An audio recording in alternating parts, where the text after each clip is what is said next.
eh, le echan los cargos, lo cogen preso, lo encierran y luego va a un juicio, ¿no? Para defenderse, pero tienen a su acusador y cada uno tiene sus abogados. Pero en este caso, mire de cuántos años hablamos y dice el hombre, ¿verdad? Le respondí que no es costumbre romana entregar a un hombre antes de que puedan enfrentarse con sus acusadores y tenga ocasión de defenderse de los cargos. Si tuvieras a ver, es más o menos semejante de aquel tiempo ahora, pero de aquel tiempo ahora todavía seguimos diciendo que Dios ha resucitado en la cruz. Bendito sea el Padre y el Hijo y el Espíritu Santo. Nosotros los cristianos, nosotros los que creemos en la palabra del Señor, seguimos anunciando la buena noticia de que Dios murió en la cruz y los 3 días Él resucitó. Nos sentimos a gusto y Pablo era un hombre que llevaba los mandamientos del Señor. Pablo era un hombre recto que llevaba los mandamientos del Señor porque era escogido por Él. Fue un hombre como tú y como yo. Fue un hombre como tú y como yo, común. Que el Padre lo rescató, que el Padre le dijo, ven conmigo, estás en mi reino, estás conmigo. Quiero que tú estés conmigo, como lo dijo a Pablo, como lo dijo a Bernabé, como lo dijo a Juan. A cada uno los llamó por su nombre. A nosotros nos ha llamado por nuestro nombre. Y sobre todo problema, sobre toda angustia, sobre toda tribulación, hay que seguir sus mandamientos. Bendito sea el Padre y el Hijo y el Espíritu Santo. Hay que seguir el mandamiento del Señor, porque el Señor así nos ha prometido. Vamos a tener vida y vida eterna, vamos a estar en su gloria, en su reino, pero que hay dificultades. Claro que hay dificultades. Que hay problemas. Claro que hay problemas. ¿Quién no?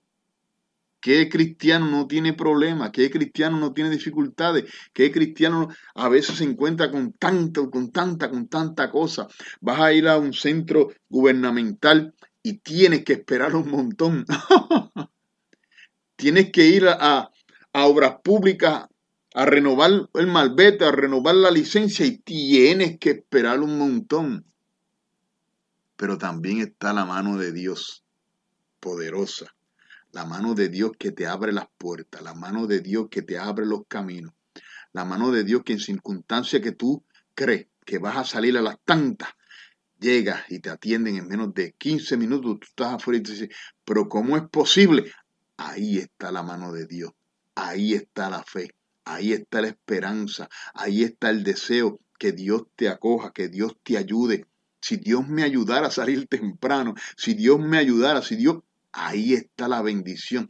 Está aclamando a Dios, está aclamando al Consolador, lo está llamando, lo está invocando. Pero cuando hacemos las cosas por nosotros solos, no funciona. Nos vemos en la obligación de esperar a veces malos ratos de las personas, malos ratos de los problemas con los demás, porque se forma una trifulca y tú te tienes que salir del lado porque esto no es conmigo. Ahí pasan tantas cosas.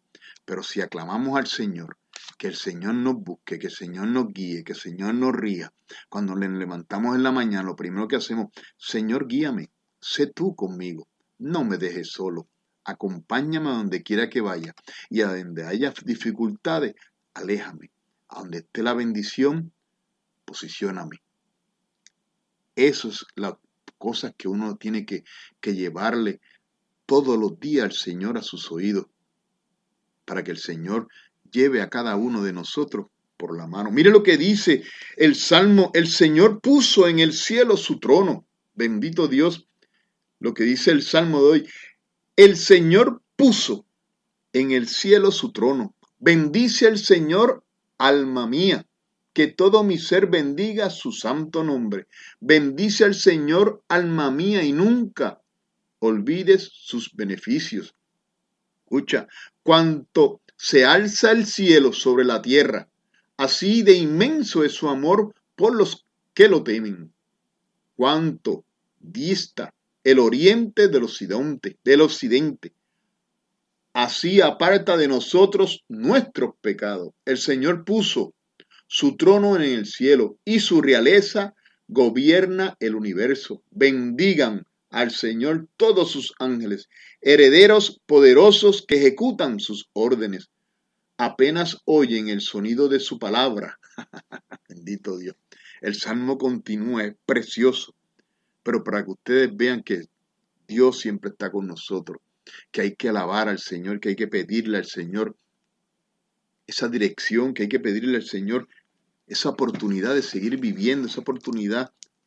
Hay veces que personas piden, ora por mí. Yo hay veces que digo, ora por mí, pero también tenemos que hacer acción. También tenemos que hacer esa acción de orar, de buscar lo que nos ha prometido, de luchar contra las tentaciones, de luchar contra los problemas, de luchar contra nuestros miedos. Los miedos de nosotros a veces son más fuertes. Lo ponemos más fuerte que el miedo a que Jesús nos rija, a que Jesús nos lleve, a que Jesús nos guíe. Hay personas que no tienen a Jesús en su corazón y tienen un miedo para entrar a la iglesia, tienen un miedo para ir a un sacerdote, tienen un miedo para ir a la confesión, porque el temor de Dios creen que lo va a castigar, tú has sido pecador toda tu vida y ahora vienes a donde mí. Y creen que los van a castigar, a rechazar, y Dios no rechaza a nadie, ni de país, ni de religión. Solamente Dios lo que busca es tu corazón. Dios no busca aquel que dice, bendito Dios, Jesús, Jesús, tú eres mi rey, tú eres mi salvador. Se vestirán de oveja. Hay lobos que se vestirán de oveja. Hay personas que se hacen pasar, ¿verdad?, por santos y hacen tantas maldades.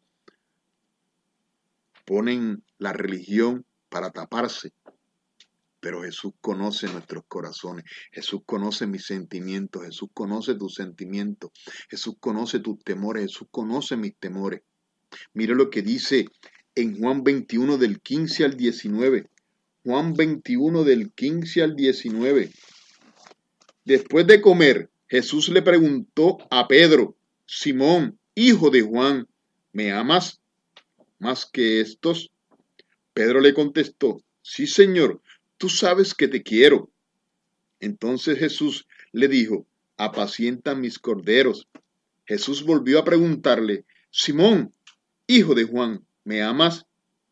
Pedro respondió, sí, Señor, tú sabes que te quiero. Jesús le dijo, cuida de mis ovejas. Por tercera vez insistió Jesús, Simón, hijo de Juan, ¿me quieres? Pedro se entristeció porque Jesús le había preguntado por tercera vez si lo quería, y le respondió, Señor, tú lo sabes todo, tú sabes que te quiero. Entonces Jesús le dijo, apacienta mis ovejas. Te aseguro que cuando eras más joven, tú mismo te vestías e ibas a donde querías. Pero cuando seas viejo, extenderás los brazos y será otro quien te vestirá y te conducirá a donde no quieras. Jesús dijo esto para indicar la clase de muerte con la que Pedro daría gloria a Dios. Después le dijo, sígueme. Y esto es palabra de Dios. Te alabamos, Señor Jesús. Kimberly de Jesús dice, saludos, Alex. Saludos, Kimberly. Dios te bendiga. Hace tiempo que no te conectabas por ahí. Mire como Jesús, mire como el Nazareno sabe todo lo que nosotros hacemos. Sabe todo lo que nosotros hacemos. Sabe todo lo que sus discípulos hacían antes de morir y después de morir y ser resucitado. Mira, le preguntó 3 veces a Pedro que si lo amaba, que si lo quería. Y la tercera vez, Pedro se entristeció porque sabía lo que él estaba preguntando el Señor. Sabía que él lo había negado. 3 veces. 3 veces Pedro negó a Jesús. Asimismo, Jesús se lo dijo que Pedro lo negaría. Asimismo dijo que Judas lo entregaría. Porque ya estaba escrito. Ya estaba escrito. Veíamos un Pedro con un ánimo, con un impulso a hacer las cosas. Veíamos un Pedro grande, veíamos un Pedro decidido. Pero la misericordia del Señor fue tan fuerte sobre él. Fue tan fuerte sobre él que le mencionó el día o cómo iba a morir. Cómo Pedro iba a morir. Cómo Pedro iba a morir. Amarrado. Amarrado. Pero mira la decisión de Pedro al morir, a ser crucificado. Le dijo, yo no puedo morir como el Señor. Dijo en su ser, en su mente, a lo mejor se lo dijo a los que lo iban a crucificar. Yo no quiero morir como el Señor. Y lo pusieron de cabeza. Lo pusieron de cabeza. Pedro murió de cabeza. Bendito Dios. Pedro murió de cabeza porque no se sentía digno. No se sentía digno de morir como Jesús. Bendito Dios. Bendito sea el nombre del Señor. Pero no se queda ahí. La misericordia del Señor no se queda ahí. La misericordia del Señor es tan grande. La misericordia del Señor es tan eterna. La misericordia del Señor es tan majestuosa que estando, ¿sabe? Dándole a Pedro, diciéndole, el Señor diciéndole a Pedro cómo iba a morir. Fue tan misericordioso con él que nos vamos para Mateo 16 del 17 al 19. Mateo 16 del 17 al 19. Le dijo, dichoso tú, Simón, hijo de Juan, porque no es eso, no te lo revela ningún mortal, sino mi Padre que está en el cielo. Escucha bien porque te estoy expresando esto. Pedro fue escogido desde el principio. Pedro fue el amado desde el principio. Pedro fue el primero que llegó a la cueva. A Pedro fue el primero que vio un signo de Jesús hacer el milagro. Le quitó la fiebre a su suegra. Fue el primero que estuvo ahí con Jesús. Fue el primero que se encariñó o le dio esa devoción de escuchar a Juan el Bautista, porque él seguía a Juan el Bautista. Y Juan el Bautista bautizaba para liberar los pecados, para que sus pecados sean sanados, para que sus pecados sean perdonados. Y eso le llamó la atención, porque él predicaba en el desierto diciendo, vendrá uno después de mí que es más grande que yo, que no tendré yo, y ni quisiera yo, ni puedo yo desamarrarle las sandalias o amarrarle las sandalias. Y Pedro a eso le llamó la atención.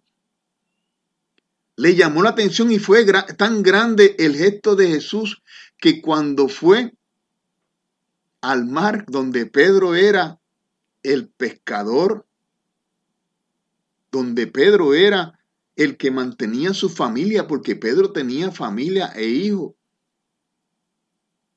Fue tan misericordioso que fue ante él por esa devoción de Pedro de escuchar a través de Juan el Bautista que estaban mencionando un tal Jesús. Y Jesús sintió en su corazón a lo mejor esa conexión como fue la conexión de María e Isabel, estando Jesús en el vientre de María y Juan el Bautista en el vientre de Isabel. El Espíritu Santo se conectó a través de cada vientre. Imagínense si